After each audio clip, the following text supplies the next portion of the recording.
a Leonardo Bravo, Museo Arqueológico Eliezer Silva Celis, Sogamoso UPTC, antropólogo, Universidad Nacional de Colombia. Listo. Hola Leonardo, ¿qué más? Bien, ¿cómo está? Bien, en aras de esta investigación que se está haciendo para el Bicentenario sobre la resistencia indígena antes de la independencia, muy importante aclararlo, pues te quiero preguntar, ¿cuáles son los antecedentes de resistencia indígena a la independencia?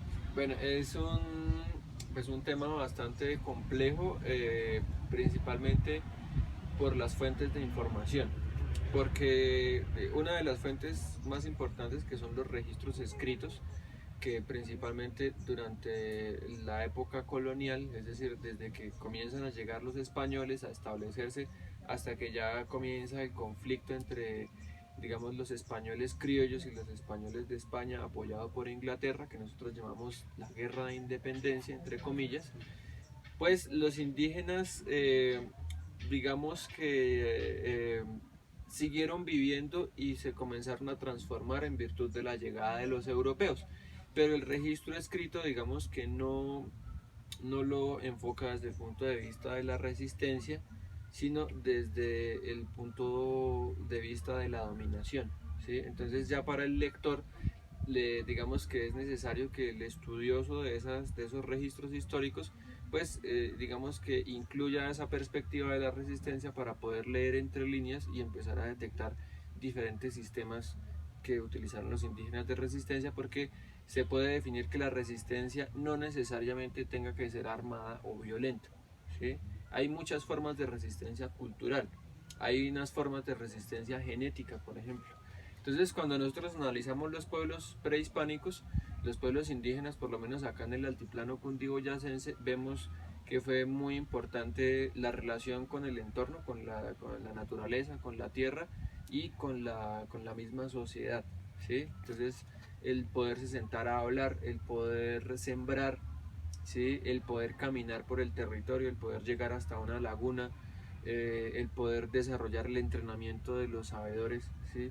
Entonces, hay, digamos, unas formas de resistencia que se comienzan a documentar en los primeros años, que son, por ejemplo, digamos, como el esconderse en cuevas, ¿sí? Entonces, por parte de los sacerdotes y esos aprendices comenzaron a alejar los santuarios, digamos, los sitios de ritual de los centros urbanos que comienzan a construir los españoles. Entonces ya digamos que entra la figura de un personaje que se llaman los visitadores, y también los pacificadores, pero principalmente aquí los visitadores que venían a visitar desde España y a verificar que se estuviera cumpliendo el proceso de evangelización y, digamos, de dominio a la corona española. Entonces registran, por ejemplo, en esos archivos de las visitas, hacen prácticamente estadísticas de cuántos templos encontraron, cuántos destruyeron, qué había en esos templos, si rompieron estatuas, si destruyeron estatuas. Entonces, digamos que la continuidad de las prácticas rituales era la principal forma de resistencia y también la principal que atacaron los españoles, porque los caciques continuaron, las autoridades políticas continuaron, digamos, como caciques títere, pero los sacerdotes sí fueron muy atacados porque allí residía realmente la base de todo el pensamiento y la cosmogonía de la cultura.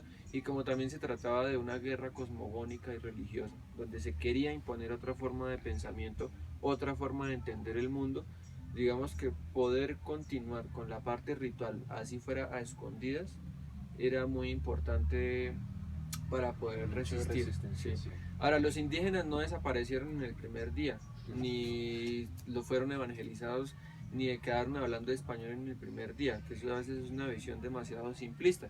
Fue un proceso complejo y muchos sectores, digamos, de la sociedad se convirtieron rápidamente, otros estuvieron más reacios a convertirse, ¿sí? Entonces hubo todo una serie de reacciones diversas a la llegada y al establecimiento de los europeos. Entonces también comienza a ver el otro proceso, que es el de la mezcla. Entonces los indígenas tampoco eran tontos. Entonces lo que hicieron fue asimilar elementos cristianos para mezclarlos con elementos indígenas, que es lo que es el sincretismo cultural, donde muchas fiestas religiosas católicas, como la que se celebra en mayo, de la Cruz de Mayo, realmente es una fiesta indígena de la Cruz del Sur, que es el inicio de la época de siembra, ¿sí? Más o menos en el equinoccio de marzo, que tiene también que estar, digamos, es posterior a la Semana Santa. Entonces, por un lado y por otro, porque los españoles, los curas doctrineros, principalmente jesuitas, que llegaron, establecieron un proceso de inserción de prácticas rituales católicas dentro de las prácticas indígenas. ¿Cómo funcionó? No podían evitar tan fácilmente que los indígenas siguieran yendo a sitios de montaña, digamos sitios montañosos, a hacer sus pagamentos y sus rituales. Entonces aplicaron ese viejo axioma musulmán que dice que si Mahoma no va a la montaña viene a Mahoma. Entonces dijeron, si no podemos evitar que los indígenas sigan yendo a las montañas, vámonos con ellos. Entonces ahí vienen, lo vemos en Semana Santa, las procesiones en Semana Santa a las montañas. Se van siempre a sitios donde antes había arte rupestre, y se han encontrado a nivel arqueológico ya evidencias de cómo en esos sitios de arte rupestre comenzaron en la época, digamos, de los primeros años de la conquista y la colonia, a construir como unas especies de altares dentro de la piedra para poner estatuas de santos o de la Virgen, y se encuentra asociado a cerámica de la época del contacto, que es una cerámica que tiene, digamos, es hecha por indígenas, con decoraciones indígenas, pero con técnicas españolas como el vidriado y el esmaltado. Se llama cerámica de contacto. Es bien interesante ese periodo de contacto. Y hay muchas fiestas indígenas que se traslaparon con las fiestas españolas para darle continuidad, y no solo acá, ¿sí? Digamos, en México los mayas, los indígenas mayas fueron supremamente astutos y prácticamente todos se ordenaron sacerdotes y hacían misa en lengua maya, y los curas españoles no entendían qué era lo que estaban haciendo. ¿Sí me entiende?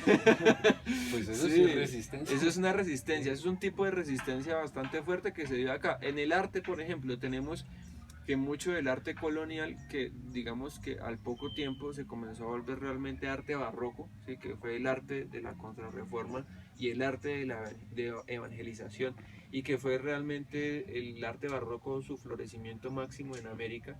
Los artesanos indígenas eran mucho más hábiles que los artesanos europeos, y el arte barroco en México y Perú, sobre todo, acá en Colombia también hay, pero en México y Perú es exuberante, exorbitante, es tremendo, es mucho más poderoso que el arte barroco europeo. Entonces, esos mismos artistas indígenas, su merced lo puede encontrar, por ejemplo, en la iglesia de Monguí, incorporaron muchos elementos de la simbología prehispánica indígena en el arte barroco cristiano. Que vaya uno a saber que realmente esos artistas que estaban manejando entre ellos mismos, entre los mismos indígenas, ¿sí? Que tenía que ser tolerada por los españoles, porque no podían censurar, por ejemplo, una decoración de un pájaro o de un ángel, que es como digamos, la transición del pectoral del hombre pájaro, ¿sí? O esas vírgenes que tenían casi que pectorales indígenas en el corazón, en el Sagrado Corazón. Entonces tampoco los podían censurar así tan fácil, porque igual era el proceso de que ellos estaban aceptando la nueva religión, pero en sus términos iconográficos. Muy interesante, oye. Eso, y hay muchos temas más. O sea, hay un libro que se llama Etnopolíticas, Cartografías y Representaciones. Es muiscas, etnopolíticas, representaciones y cartografías, algo así, donde hay ya unos artículos de fuentes coloniales que hablan sobre precisamente esos procesos de resistencia. Lo pueden, digamos, consultar ya a profundidad.